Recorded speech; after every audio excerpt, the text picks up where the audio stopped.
સર્વ મુક્તોને હૈયાના હેતથી જય સ્વામિનારાયણ, જય શ્રી કૃષ્ણ. વહાલા ભક્તો,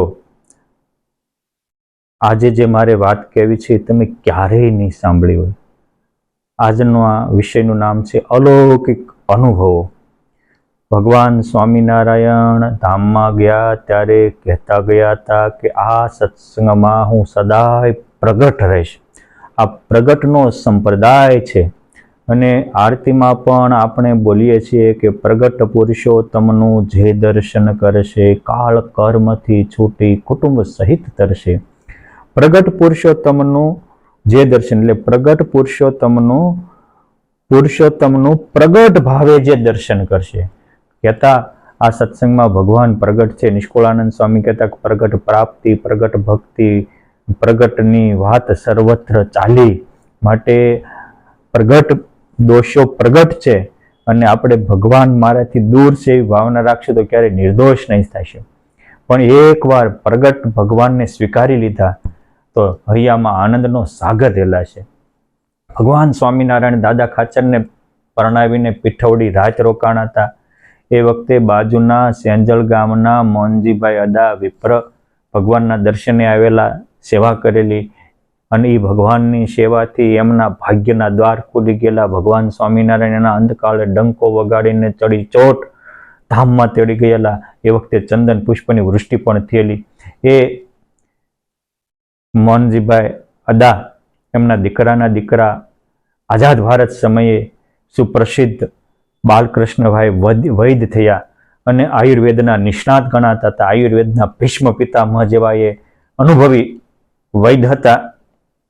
જ્યારે ભારત આઝાદ થયો એ વખતે ગુજરાતના સૌ પ્રથમ મુખ્યમંત્રી ઢેબરભાઈ પટેલ બન્યા અને ઢેબરભાઈ પટેલે જામનગરના મહારાણી ગુલાબબાના આગ્રહને વશ થઈ જામનગરમાં આયુર્વેદિક કોલેજ ચાલુ કરી, જે આજે આયુર્વેદિક યુનિવર્સિટી તરીકે આખા ભારતની પ્રસિદ્ધ યુનિવર્સિટી ગણાય છે.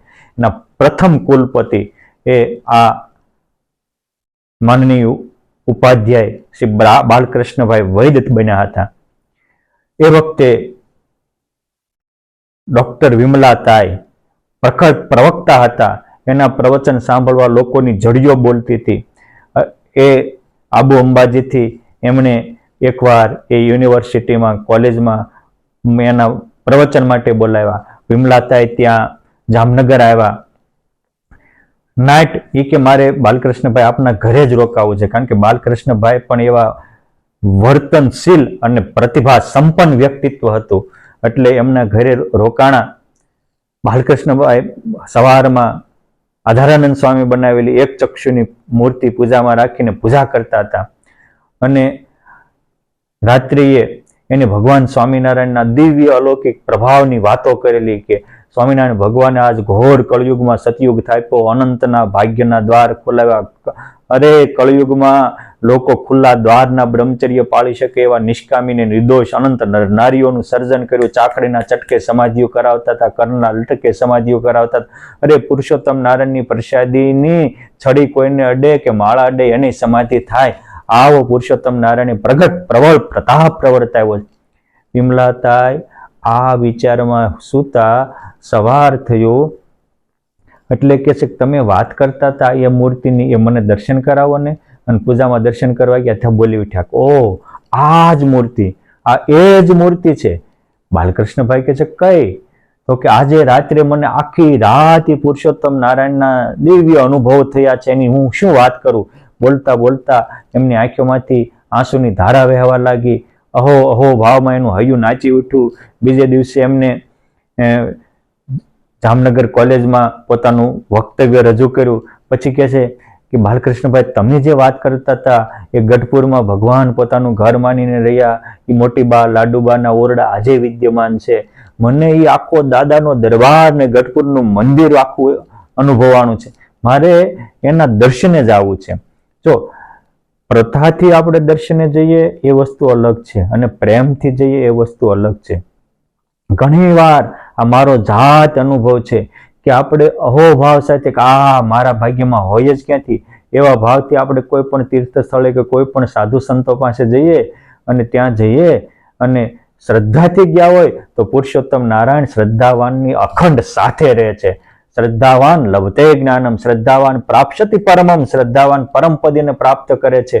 અને એટલે તો ગીતાજીમાં અર્જુને એક પ્રશ્ન વારંવાર પૂછ્યો છે કે પ્રભુ તમે કોને દર્શન આપો છો, કોને તમે દિવ્ય અનુભવ આપો છો, કોને તમારું જ્ઞાનનો અધિકારી બનાવો છો? આ જયારે એ પ્રશ્ન અર્જુને 3-4 વાર પૂછ્યો. આ જ પ્રશ્ન શિક્ષાપત્રીમાં પણ ભગવાન સ્વામિનારાયણ ચર્ચો છે. ત્યારે ભગવાને એવું નથી કીધું કે હું દ્વારકા રહું છું કે ડાકોર રહું છું, કેદારનાથ રહું છું કે બદ્રીનાથ રહું છું, અયોધ્યા રહું છું કે મથુરા રહું છું, ગંગામાં રહું છું કે યમુનામાં રહું છું. ભગવાને સ્પષ્ટ કીધું કે સાંભળી લો તમે બધા કાન ખોલીને, અર્જુન સર્વ ભૂતાનામ હૃદય અર્જુન તિષ્ઠતિ, ઈશ્વર સર્વ ભૂતાનામ હૃદય અર્જુન તિષ્ઠ. ઈશ્વર તમામ ભૂત પ્રાણી માત્રામાં પ્રગટ પ્રમાણ બિરાજમાન છે. ભગવાન આપણે બહાર ગોતવાના નથી, આપણામાં જ છે. બીજું પોઈન્ટ કે ભગવાન ભૂતમાં હતા અને ભવિષ્યમાં છે એવું નથી, અત્યારે પણ છે. એટલે આપણે ભૂતકાળની કે ભવિષ્યકાળની વાટ જોવાની જરૂર નથી, આપણામાં છે. માટે બહાર દુકાને ખરીદવા જવાની પણ જરૂર નથી. એકવાર વૃત્તિઓ અંતરમાં વાળી સત્યના સ્વીકાર કરવાની જરૂર છે. શિક્ષાપત્રીમાં પણ ભગવાન કહે છે કે હૃદય જીવ જે હોય અંતર્યામી તયાથી જ્ઞેયો સ્વતંત્ર ઈશો સર્વ કર્મ ફલપ્રદ. જેમ દેહમાં જીવ છે એમ જીવમાં હું મૂર્તિમાન રહ્યો છો અને સ્વતંત્ર થકો તમને સૌને કર્મફળ આપું છું. માટે આપણા અંતરમાં બેઠેલા પરમાત્માને ઉજાગર કરવા હોય તો ત્યાં શ્રદ્ધાનો સાથ જોઈએ છે. બાપ બજારમાંથી વસ્તુ લાવી હોય તો હાથમાં થેલીનો સાથ જોઈએ, અને પુરુષોત્તમ નારાયણને પામવું હોય તો કોઈ સંતના વચનમાં વિશ્વાસ અને શ્રદ્ધાનો સંગાથ જોઈએ.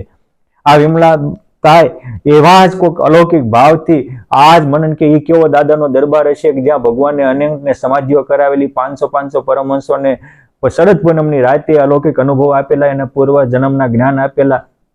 એવા વિચાર સાથે ગોપીનાથજી મહારાજના દર્શન કર્યા. ગઢપુરમાં આવીને મૂર્તિએ જોતા જ એની આંખમાંથી શ્રાવણ ભાદરવાના આંસુ વહેતા થયા.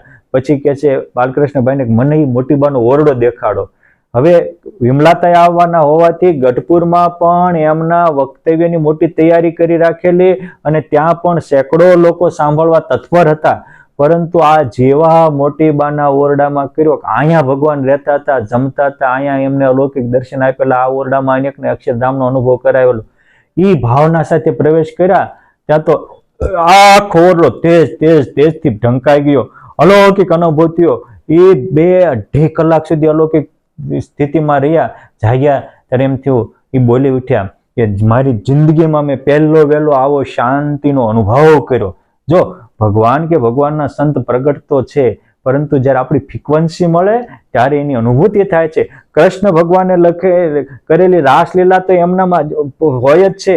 જેમ આજે દૂરદર્શનમાંથી દૂરશ્રાવ્યમાંથી પ્રસારિત થતા સર્વ જગ્યાએ શબ્દો અને ચિત્રો મૂર્તિમાન હોય છે, પણ આપણે યંત્ર દ્વારા એને ચેનલ મેળવી અને જોઈએ તો દેખાય છે, બાકી હોય એટલે દેખાય એવું નથી.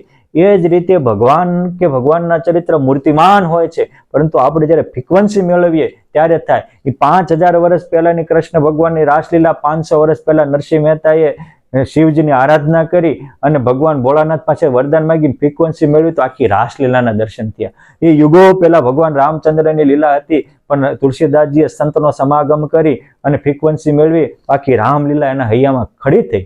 જુનાગઢમાં ભગવાન સ્વામિનારાયણ ગયા ત્યારે નરસિંહ મહેતાના ચોરે 14 જણા બેઠા હતા. એને હતું નરસિંહ મહેતાને રાસલીલાના દર્શન થાય તો અમને ક્યારે થાય? એ જ વખતે ભગવાન સ્વામિનારાયણ ત્યાં ગયા તો નરસિંહયાને ચોરે જઈ રાસ મંડળને દર્શન દઈ શિવ સેવકને આપ્યા ધામ, કીધા સૌને પૂર્ણ કામ. આવી રીતે બધાને અનુભવ આપ્યો. ક્યારે હતું તો આપ્યો, પરંતુ ફ્રીક્વન્સી મળી એટલે અનુભૂતિ થઈ. આ વિમલાબતાની ફ્રીક્વન્સી મળી ગઈ એટલે એ દાદાનો દરબાર એને અક્ષરધામનો અનુભવ થયો. આપણે પણ એવા અહોભાવથી વડતાલ ધામ, ગઢપુર ધામ, જુનાગઢ ધામ, ભુજ ધામ, ધોલેરા ધામની સેવા કરશું તો ચોક્કસ આપણને પણ પુરુષોત્તમ નારાયણ એવો અલૌકિક અનુભવ આપી આપણા જીવનને પણ ધન્ય ધન્ય ધન્ય બનાવી દેશે. કેમ છે આ અવતાર જયકારી પ્રભુ પ્રગટ્યા અને જયકારી કીધા કામ, જયકારી ધરી મૂર્તિ પૂરી સૌના હૈયાની હામ. એકવાર આપણા હૈયે હાચી હામ થશે, મારો હરિવર આપણી હામ પૂરવા તૈયાર છે. માટે પૂર્ણ શ્રદ્ધા સાથે, પૂર્ણ વિશ્વાસ સાથે પુરુષોત્તમ નારાયણ મને અલૌકિક અનુભવ આવશે એવા વિશ્વાસ સાથે એનું ભજન કરો, સ્મરણ કરો અને સાચા સંતનો સમાગમ કરો. પળમાં બેડો પાર થશે. અસ્તુ. ધન્યવાદ. જય સ્વામિનારાયણ.